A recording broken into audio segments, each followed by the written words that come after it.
Video শুরুর আগেই বলতে চাই যে এই আমি স্ক্রিনে কিছু হেল্পলাইন নাম্বারস দিয়ে দিলাম, ডেসক্রিপশন বক্সেও থাকবে, এগুলো দেখে নেবেন এবং চেষ্টা করবেন এই ভিডিও যতটা শেয়ার করার, যাতে এই হেল্পলাইন নাম্বারস আরও যা ডেসক্রিপশন বক্সে যা থাকবে, যা ইনফরমেশন থাকবে সেগুলো কারোর কাজে লাগতে পারে। হ্যালো বন্ধুরা, একটা খুব খারাপ খবরের সাথে আজকের আমার এই ভিডিওটা শুরু করছি।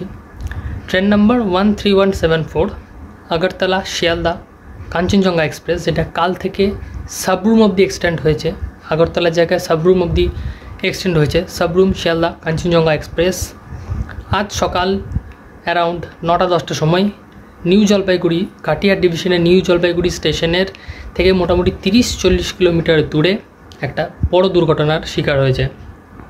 নিউ জলপাইগুড়ি থেকে 30-40 কিলোমিটার দূরে রঙ্গপানি বলে একটা স্টেশন আছে, যেই স্টেশনের কাছাকাছি ডাউন লাইনে দাঁড়িয়েছিল ডাউন কাঞ্চনজঙ্ঘা এক্সপ্রেস। সেই মুহূর্তে পেছন থেকে সজোরে একটা মালগাড়ি এসে ধাক্কা মারে সেই ট্রেনটাকে, যার ফলে ট্রেনটার পেছনের 3 থেকে 4টে কোচ অত্যন্ত ক্ষতিগ্রস্ত হয়। কাঞ্চনজঙ্ঘার একবারে পেছনে ছিল গার্ডের এসএলআর কোচ, যেই এসএলআর কোচে এসে সজোরে ধাক্কা মারে একবারে ফুল স্পিডের মালগাড়িটা, যার ফলে দুমড়া মুচড়ে যায় সেই গার্ডের কোচটা। তার সামনে ছিল দুটো luggage van, high parcel luggage van, যেই লাগেজ ভ্যান একটা ছিটকে পড়ে আর একটা মালগাড়ির ইঞ্জিনের ঠিক ওপরে উঠে যায়। ফলে সকলেই বুঝতে পারছেন কতটা তীব্র গতিবেগে এই মালগাড়ি আর কাঞ্চনজঙ্ঘার অ্যাক্সিডেন্টটা হয়। এটা হলো সম্পূর্ণ ডিটেলস এবং যা ক্যাজুয়ালিটিস যা জানা যাচ্ছে আমার এই ভিডিও বানানো অবধি মোটামুটি 15 থেকে, সরকারি সূত্রে যেটা জানানো হচ্ছে 15 থেকে 20 এরকম কিছু একটা ডেথ টোল এবং ইনজার্ড নিয়ার অ্যাবাউট 50, যেটা সরকারিভাবে জানানো হচ্ছে। আমার তো মনে হয় অন স্পট এর ডবল হয়তো ক্যাজুয়ালিটি হয়েছে। যাই হোক, তবে বেঁচে গেছে একটা জায়গাতেই, যে গার্ডের কোচে এসএলআর কোচের পর দুটো লাগেজ ভ্যান ছিল, সেই জন্য মনে হয় ক্যাজুয়ালিটি তুলনামূলক হলো কমেছে। ওই লাগেজ ভ্যানের জায়গায় যদি কোনো প্যাসেঞ্জার কোচ, কোনো জেনারেল কোচ থাকতো, যে জেনারেল কোচে টিকিটলেস অসংখ্য প্যাসেঞ্জার থাকেন, ভিড়ে ঠাসা থাকে, সেই কোচে যদি থাকতো সেই লাগেজ ভ্যানের জায়গায়, তাহলে ক্যাজুয়ালিটি কী হারে হতো সেটা একবার ভাবতে পারছেন। যারা ইনজার্ড হয়েছেন, আহত হয়েছেন, তাদেরকে ইতিমধ্যেই শিলিগুড়ি সরকারি হাসপাতালে ভর্তি করানো হয়েছে। কিন্তু দুঃখের বিষয় যেটা, যে কাঞ্চনজঙ্ঘা এক্সপ্রেসের গার্ড সাহেব এবং মালগাড়ির লোকো পাইলট এবং অ্যাসিস্ট্যান্ট লোকো পাইলট মারা গেছেন। তো এটা তো হলো অ্যাক্সিডেন্টের একটা ওভারভিউ। কিন্তু যদি এবার অ্যাক্সিডেন্টের ডিটেলসে কথা বলি, যে কেন অ্যাক্সিডেন্টটা হয়েছে, কেন বারবার এরকম অ্যাক্সিডেন্ট ইন্ডিয়ান রেলওয়েজে হচ্ছে এবং কিভাবে সম্ভবত এই অ্যাক্সিডেন্টটা হয়েছে, সেটা নিয়ে যদি কথা বলি, দেখুন এখনও অবধি কোনো রেলওয়েজের রিপোর্ট আসেনি, ফলে কনফার্মলি আমি কিছু বলতে পারবো না যতক্ষণ না first report, second report, final report আসছে। কিন্তু ওপর একটা অ্যাজাম্পশন যেটা আমার মনে হচ্ছে, যেটাই ঘটুক না কেন সেটা পুরোপুরি রেলওয়েজেরই গাফিলতি। হয়তো মালগাড়ির লোকো পাইলট স্প্যাড করেছে। স্প্যাড মানে হচ্ছে যে লাল সিগন্যাল ভেঙে চলে এসছে না দেখতে পেয়ে, বা কিছু করে লাল সিগন্যাল না মেনে চলে এসছে, স্প্যাড করে এসছে। অথবা হতে পারে একটাই, মালগাড়ির সিগন্যাল হয়তো গ্রিন ছিল কোনো টেকনিক্যাল ফল্টের জন্য, সেই জন্য মালগাড়ির ড্রাইভার ভেবেছেন সামনে আমার ক্লিন রাস্তা, আমি আমার স্পিড অনুযায়ী যাব, ফুল স্পিডে এগিয়ে এসছে ওই লাইন বরাবর, এবং যখন দিনের আলোয় যখন সামনে দেখেছে যে একটা ট্রেন দাঁড়িয়ে রয়েছে সেম লাইনে, তিনি অবশ্যই হয়তো ইমার্জেন্সি ব্রেক দিয়েছেন। কিন্তু তা সত্ত্বেও দুটো ট্রেন ইমার্জেন্সি ব্রেক অত চট করে যেহেতু অ্যাপ্লাই হয় না, ফলে কোনো না কোনোভাবে অ্যাক্সিডেন্টটা ড্যাশটা ঠিক মতো হয়ে গেছে। মেবি হয়তো পয়েন্টসম্যানের গাফিলতি আছে, গার্ডসের কোনো ভুল আছে, মালগাড়ির লোকো পাইলটসের কোনো গাফিলতি আছে, এনিথিং যেটাই ঘটুক না কেন সেটা হচ্ছে রেলওয়েজের লাপরওয়াহি। কেননা যদি আপনি আপনার আশেপাশের কোনো লোকো পাইলটের সঙ্গে চেনা জানা থাকে, বা আপনি কোনো লোকো পাইলটের যদি এখনকার দিনে যারা মালগাড়ি চালান মেনলি, বা প্যাসেঞ্জার ট্রেনও যারা চালান, তাদের সঙ্গে যদি একটু আপনি কথোপকথন করেন, তাহলে আপনি জানতে পারবেন এটাই, যে তাদের ডিউটি কিভাবে এক্সটেন্ড করা হয়। 8 ঘন্টা 10 ঘন্টা ডিউটিকে এক্সটেন্ড করে এই গরমে 40-50 ডিগ্রি টেম্পারেচারে 12-14 ঘন্টারও করা হয়। কেন করা হয়? কারণ রেলওয়েজে হাজার লোকো পাইলটসের ভ্যাকেন্সি রয়েছে, যেগুলোকে পূরণ করা হচ্ছে না। ফলে একটা লোকো পাইলটকে দিয়ে ডবল কাজ করানো হচ্ছে এই গরমে, যেখানে অধিকাংশ ইঞ্জিনে এখন এসি নেই। হ্যাঁ, এসিওয়ালা ইঞ্জিন আসছে, কিন্তু অধিকাংশ 90% ইঞ্জিনে এখন এসি নেই। ফলে সেই অবস্থাতে ঘন্টার পর ঘন্টা ট্রেন চালানোটা মোটেই সহজ জিনিস নয়। সেটা ছাড়াও এটাও হতে পারে যে তাদের এই ওভার ডিউটির জন্য ঠিকমতো ঘুম হচ্ছে না, শরীর ঠিক থাকছে না, সে কারণেও কোথাও কনসেন্ট্রেশনের লস হচ্ছে, যে কারণে এরকম অ্যাক্সিডেন্ট বারবার দেখা যাচ্ছে। হয় লোকো পাইলটসের ভুল, নাহলে 0.7-এর ভুল, মোটামুটি এই সব রিলেটেডই ট্রেন অ্যাক্সিডেন্ট যে এখন দেখতে পাচ্ছি।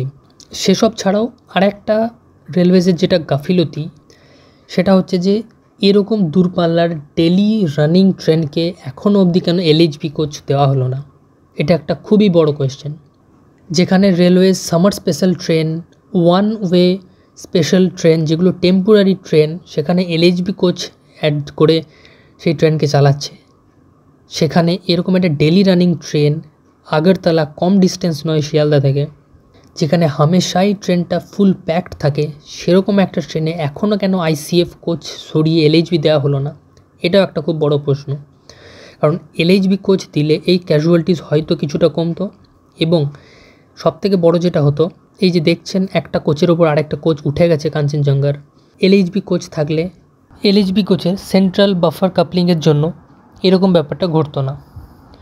অবশ্যই রেলওয়েতে অনেক অ্যাডভান্সমেন্ট হচ্ছে দিনের দিন, যথেষ্ট প্রোগ্রেস হচ্ছে দিনের দিন, কিন্তু এই সমস্ত কোর জিনিস, যেখানে সিগন্যালিংয়ের সমস্যা, ভ্যাকেন্সির সমস্যা, যেখানে লোকো পাইলটস, ট্রেনের অন্যান্য স্টাফসদের ওভার ডিউটি করতে হচ্ছে, এই জায়গাগুলো যদি সলভ না হয় এবং এরকম রিপিটেটিভ অ্যাক্সিডেন্টস যদি ঘটে যায়, মাসের পর মাস, দিনের পর দিন যদি ঘটে যায়, তাহলে স্বাভাবিকভাবেই রেলওয়েজের প্রতি সাধারণ মানুষ, নাগরিকদের ভরসা দিনের দিন কমবে, এবং সেটা 100% শিওর।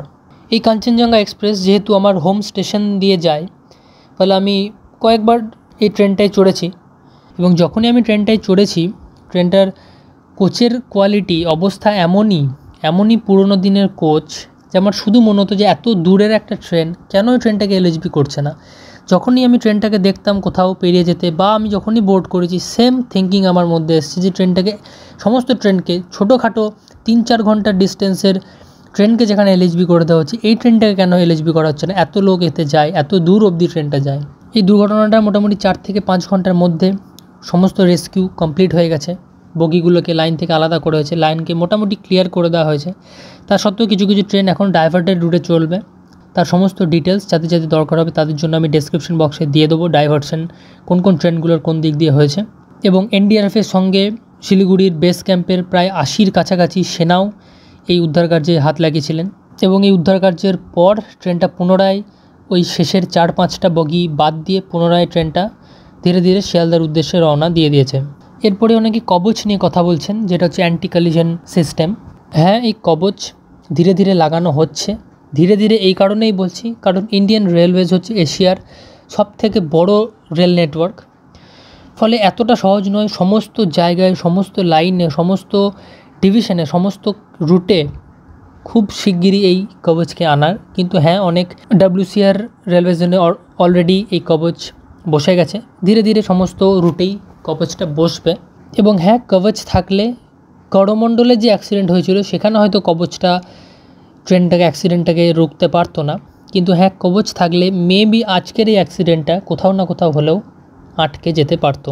তো যাই হোক, এই ছিল আজকের ভিডিওটা।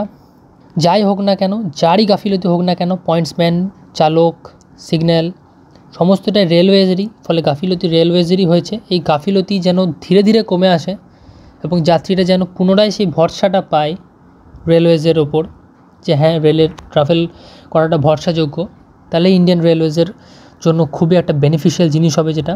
এবং যেসব ভ্যাকেন্সিসগুলো রয়েছে লোকো পাইলটস এবং অন্যান্য পদে, সেগুলো যাতে তাড়াতাড়ি ভর্তি করা হয়, যাতে ওভার ডিউটির জন্য, কনসেন্ট্রেশন লসের জন্য, ঘুম না হওয়ার জন্য যে সমস্ত দুর্ঘটনা বা যে সমস্ত ঘটনাগুলো ঘটছে সেগুলো যেন আর না ঘটে।